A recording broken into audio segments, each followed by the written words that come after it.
The panettone is proving. Now for my second recipe, pasta mandorla, we've got 200 grams of almond meal, right? 170 grams of caster sugar. So David, I'm going to add the caster sugar to the almond meal, and I want you to mix that through. Combine it together. A teaspoon of honey. So the honey is to keep them nice and moist, and they're chewy.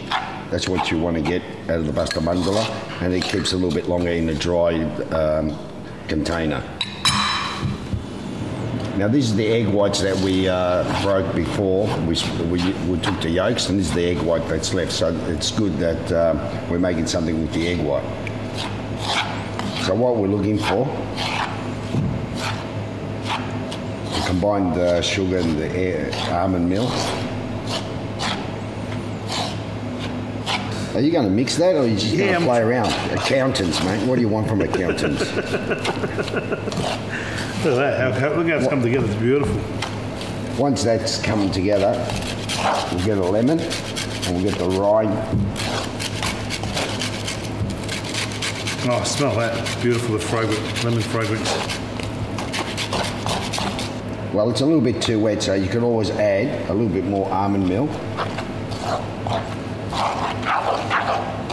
to it. I can tell Dom's going to be frustrated here. Get out of here. Jesus, man.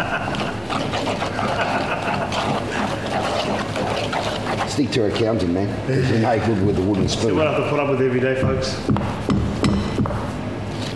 Well, this is we're getting close to the consistency Dom's after, which is a dry, solid, nice and firm. Yeah. That's what we're looking for. All right. So once we've got it to this stage here, what we're going to do is roll it in the almonds and then roll it in your hands. All right. All right. And then we're just going to place it on there like that. Can you do that without stuffing it up? Yes, Squire. So what does the almonds do? Just coat it, or yeah, just coat of almond. Yeah. But what does it actually do to the biscuit, though? It gives it that almond crunch. It doesn't have. Does it? It has nothing to do with the baking at all? No, it gives it a nice look. So it finishes it off. Yeah. Space them out more. So we'll do half a dozen like that, and I'll show you a few other things that you can do with this pasta di mandorla. Sure, beautiful, looks good. So we've done 8 of these, and Dom's going to show us a few variations of pretty much using the same mix with different... Okay, so what we're going to do these ones, it's almost like making arancini balls. And we've got some chocolate here, drops with a hazelnut in it. We're going to embed it in and cover it. Finish it off. Looks good. So will that chocolate melt, or will it stay? It will melt, right? And then after once it cools down, it'll go back hard again. So you've got like a little surprise in there. Like a Kinder surprise. Yes. Making a little bit of a cavity. We're just closing it up again, I guess. Yeah. Making a little house for it. For the little mice to play with. But make sure that when you do close it, it's closed all, because once it goes into the oven, the chocolate will seep out, and we don't want to see that. Right. So make sure we seal it. And what's the other one? What's the other one? Then we're going to do the ones that we've soaked the sultanas in limoncello overnight. So this is ideal for your Christmas lunch or dinner that you have. Cook them off an hour before. Simple to get together. Yeah. There's definitely impressive friends either way, wasn't you? This is a good Dom. I don't think I've ever seen you make these before. We've got a little bit left over of sultanas, so we're going to use those up to, in our pasta mandorla as well. Exactly the same like the chocolate ones with the hazelnut. Put a cavity in there. Stick a couple of soaked sultanas in limoncello. So your guests think they're all the same, there's nothing inside, so they'll get a surprise out of this. And also helps to keep the biscuit moist. Now to get a good result out of this, right, it's ideal to leave them just outside in room temperature, covered, right, overnight, so they dry up a bit, so they'll hold their shapes. If you bake them off straight away, what you're going to find, they're going to spread. So you see how easy they are. That's really, the main thing is to get the consistency right of the almond meal mix. That's correct. And the more times you make it, the better you become. So once you've got them to this stage, you just leave them out at room temperature, and then tomorrow morning at 180. Preheat your oven at 180, and just put them in the oven until they're golden brown. Once you see them that just got a little bit of colour, take them out. All right. Beautiful. Let them rest until they cool down, and then take them off your greaseproof paper. Oh, they look great, Dom, but what flavour's what? How do you know which one's what? And see what there is inside. Oh, mine's chocolate. Yum. Mine's the Sultanas. These are beautiful. They are. Okay, here we're making crostoli, which I believe is from what region in Italy? Calabria. Ooh, Calabrese. So what we're going to basically do is combine the flour, the live or yeast, which Don will do in a minute. Nice and easy. Look, you can use this, you don't have to, but we do in this case. We like to see the bubbles in our crostoli. We add the icing sugar. We're going to zest a bit of lemon and some orange.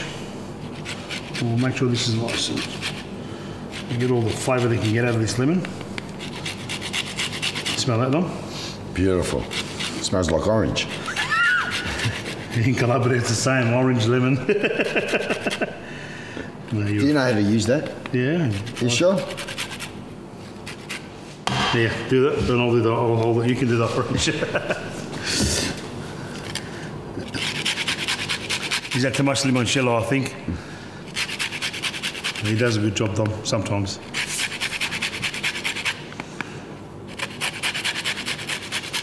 All right, once we've done the lemon and the orange zest, then we'll obviously give it a little bit of a mix. A dry mix, that's called. Yep, a dry mix, and then we'll rub in the butter. And once that resembles the breadcrumbs, we can then add our limoncello, or just over there, and our eggs to obviously bring it all together and give it a nice dough texture. Yeah, dough texture. I think that'll do it, Dom. I like to taste it. Isn't it beautiful? Wow. And if you could smell this orange. It's really important when you're doing this that you do mix the dry ingredients together. Why is that done for them? Just to... Because the yeast, if you add water to the dry yeast, it retards the yeast. So you want to always mix your dry ingredients. That's good to know. All right. We're up to our eggs. Limoncello. Limoncello. Yep. Throw it in. Smell that, isn't that beautiful? It'd be better for some for me.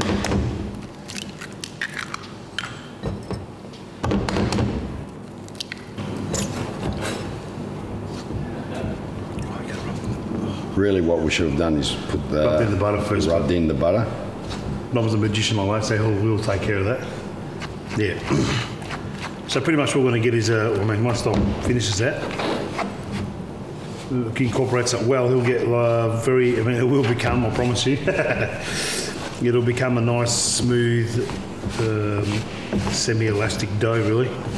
Now that we found it was a little bit dry, we're going to just put a little bit of white wine in there.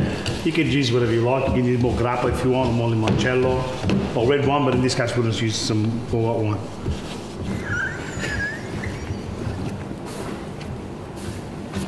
That looks good.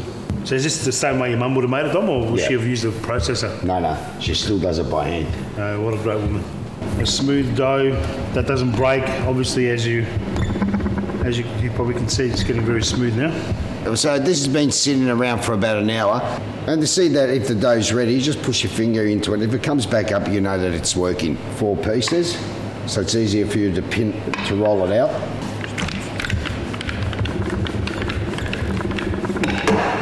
So I believe that's nice.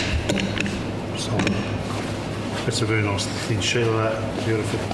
So now we've got the dough where we want it to. Dom will cut it with, you can use a pizza cutter, you can use a ravioli cutter, you can even use a knife if you have to, there's no drama. Just as long as you cut it, really. And we're just using a pastry cutter at the moment. You can cut them short like Dom is at the moment. You can even have one slit, you can even have, sometimes people put 2 slits. Yeah, my mum taught me how to make these.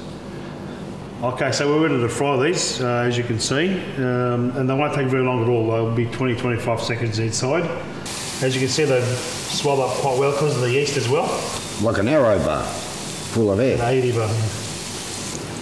There's really not much to really do from here. This is it, and once they cool down a little bit, you can start icing them. Dom will put icing sugar on one and honey on another, which is from what region of Italy, this the honey one? Well, us Calabrese, we put icing sugar on it.